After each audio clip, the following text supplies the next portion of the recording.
Hello my lovely bookish friends and welcome back to another video. In this video I thought I'd share with you some autumn book recommendations. Now these are kind of a mix. There's some that are more kind of creepy, the more kind of spooky Halloween type autumn vibes, and then we've got some others that are a bit more on the autumnal vibes kind of side. So there's a good mix for if you want something that's a bit creepy to if you want something that's a bit more cozy.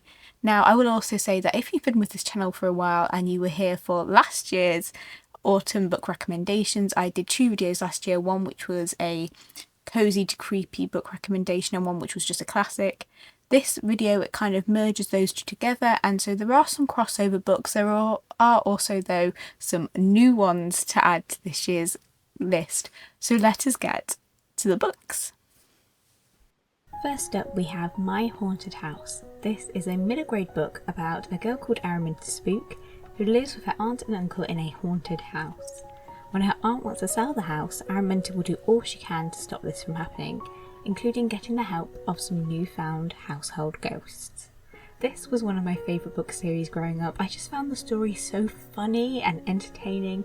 It was such a light and enjoyable read with a little bit of spookiness thrown into the mix. Next up we have the graphic novel Hooky. This follows twin witches Dorian and Danny who miss their bus to a magical school and end up wrapped up in this ancient prophecy, as you do.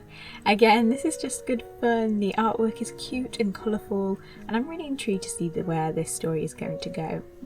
Next up we have The Graveyard Book by Neil Gaiman. This is about a boy called Bod whose parents are murdered by a mysterious man called Jack. Bod escapes to the local graveyard where the ghosts who live there raise him. This book is so heartfelt and wholesome. It's just a really wonderful read and wonderfully written, and I think it's a middle grade book, but it's just so enjoyable and lovely that I think it's just sort of perfect no matter what age you are. The next 2 books are by the same author, Margaret Rogerson. We will just go in the order that they were published, starting with An Enchantment of Ravens, which follows Isabel, who is this artist with this dangerous set of clients, the Fair Folk, whose realm build her village. But when she receives her first royal patron, Rook, the Autumn Prince, she makes a terrible mistake, and Rook essentially kidnaps her to take her back to his court to explain everything.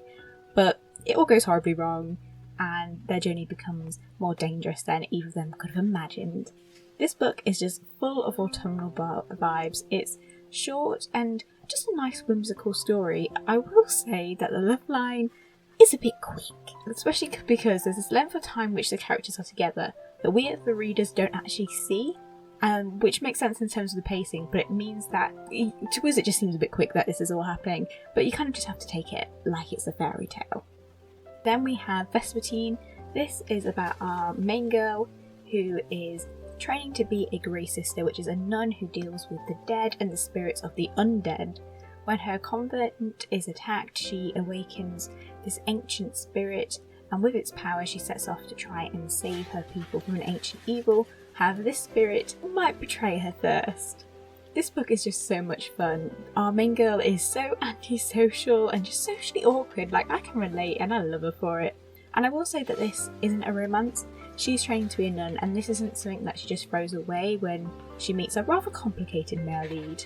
It's kind of more like a enemies to friends kind of thing, which I'm all up for, and I would love to see in more books in the future, as I feel like the friendship trope is not done enough, but I absolutely love it.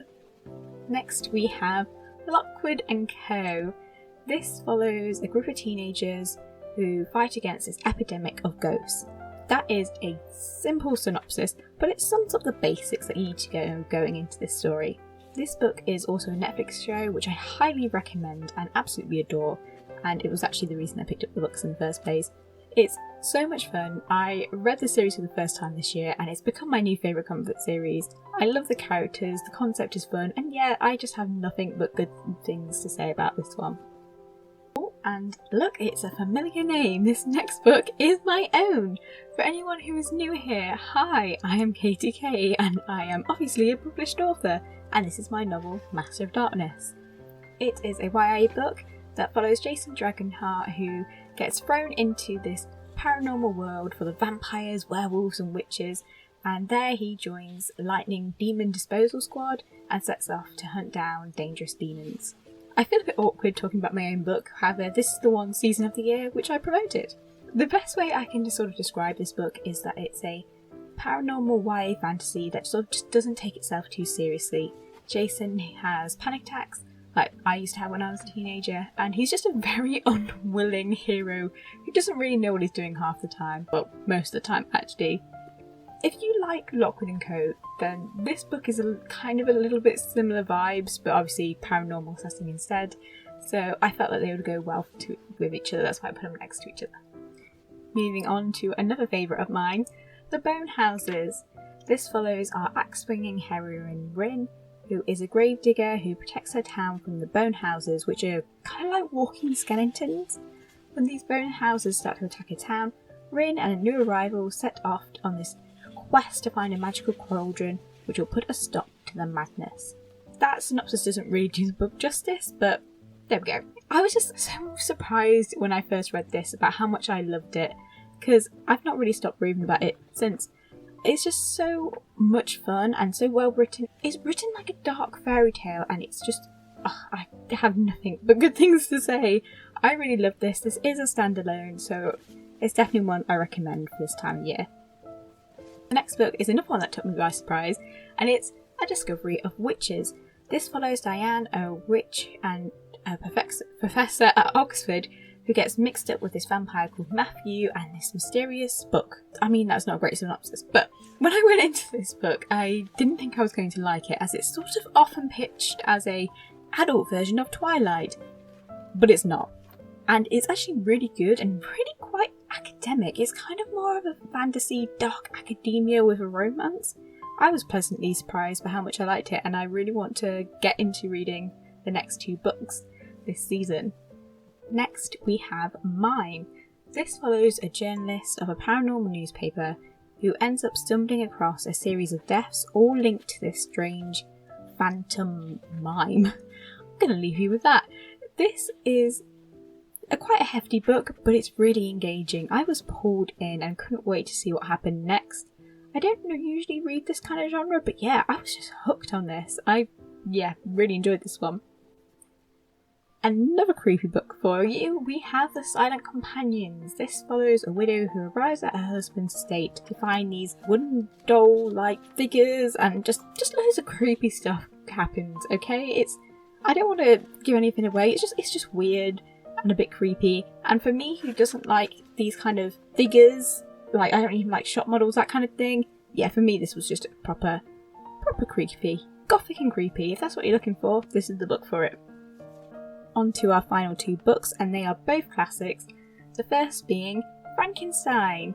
Now this follows Victor Frankenstein, who becomes obsessed with creating his own being, like bringing life, creating his own being, which he does. He creates a creature and things just go dramatically downhill from there. This is a fantastic book, and it's one that really shapes the genre of gothic horror classics. It's also a book that, through media and memes and stuff, a lot of people know Frankenstein's monster, but don't necessarily always know the original story. So if you haven't read it, I definitely recommend giving this one a go and adding it to your TBR, because it is so worth the read. As is this final book, which is Dracula.